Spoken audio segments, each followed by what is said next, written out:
Dasar Tuhan baik, anugerahnya kekal selamanya.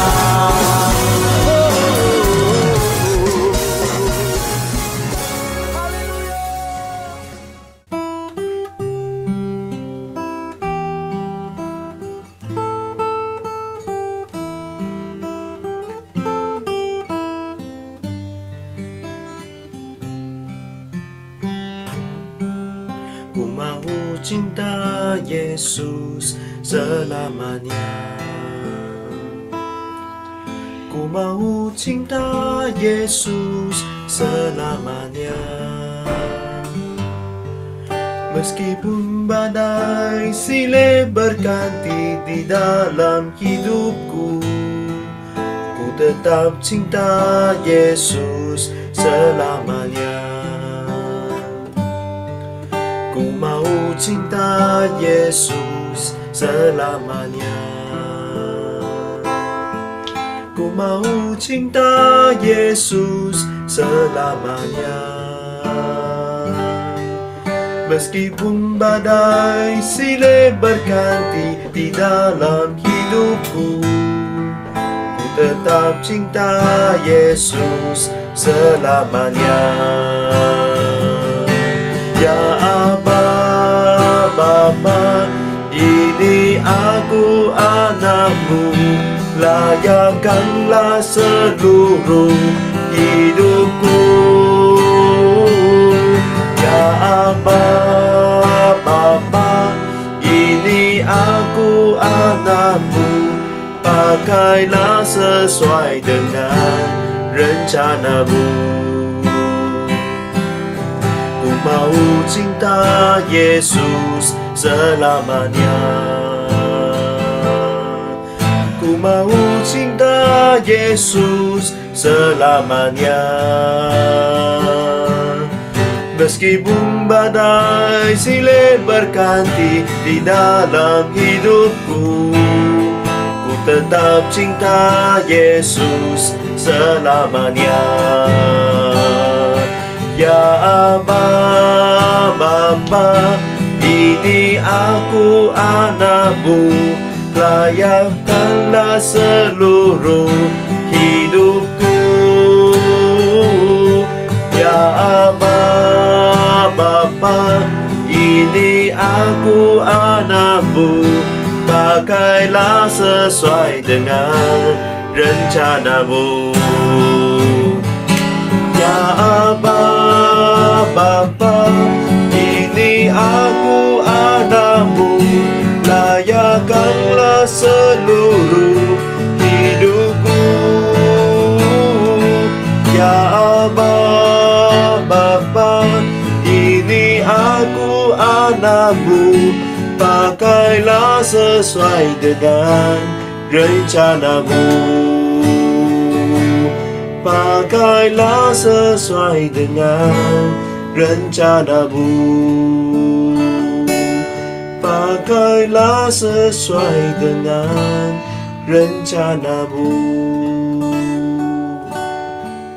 Ku tetap cinta Yesus selamanya. Ku tetap cinta Yesus selamanya.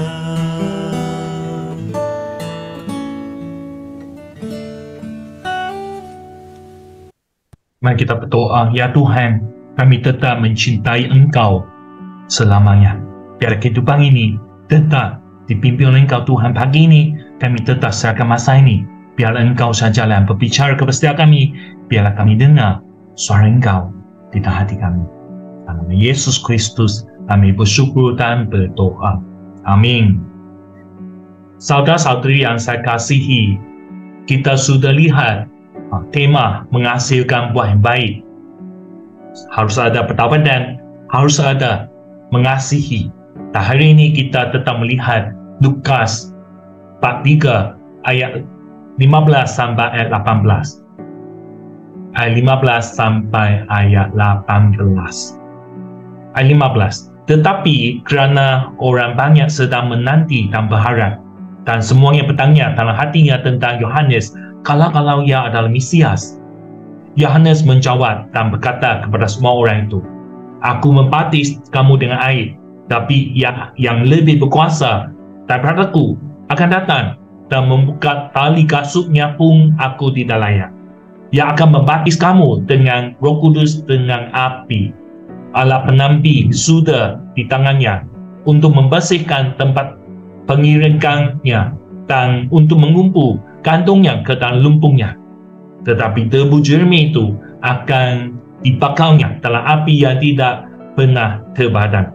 Dengan banyak penasihat lain, Yohanes memberitakan Injil kepada banyak orang. Saudara-saudari sekalian, kita mau menghasilkan buah yang baik, kita harus bertaubat, kita harus mengasihi, dan harus ada langkah depan lagi, yaitu memberitakan Injil. Memberitakan Injil. Dan ayat 15, istilah ini orang banyak digunakan untuk menggambarkan umat Allah.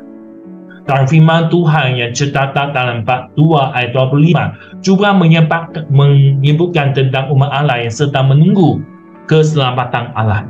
Dalam bab 3 ini, Lukas sekali lagi melalui kelakuan ataupun pertanyaan orang banyak tentang hubungan mereka, Yohanes Baptis dan Yesus.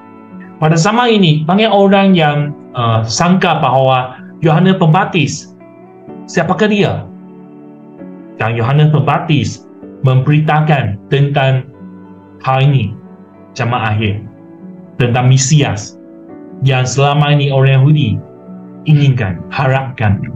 Dan Yohanes Pembaptis memberitakan tentang kedatangan Mesias dalam 3 fakta yang penting. Yang pertama, tentang siapakah Mesias. Yohanes Pembaptis mengatakan Mesias lebih terhormat dan lebih berkuasa daripada dia. Bagaimana lebih terhormat? Yohanes Pembaptis katakan dia tidak layak seperti hamba. Sebab hamba boleh membuka tali kasut tetamu ada tuannya, tetapi Yohanes Pembaptis kata, "Saya tidak layak membuka tali kasutnya." Jadi di sini Yohanes katakan Mesias lebih berkuasa. Yang kedua, tentang pembaptisan Mesias.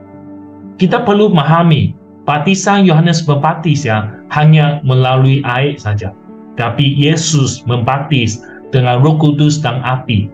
Baptisan yang dilakukan oleh Yohanes Pembaptis adalah tanda pembersihan dosa.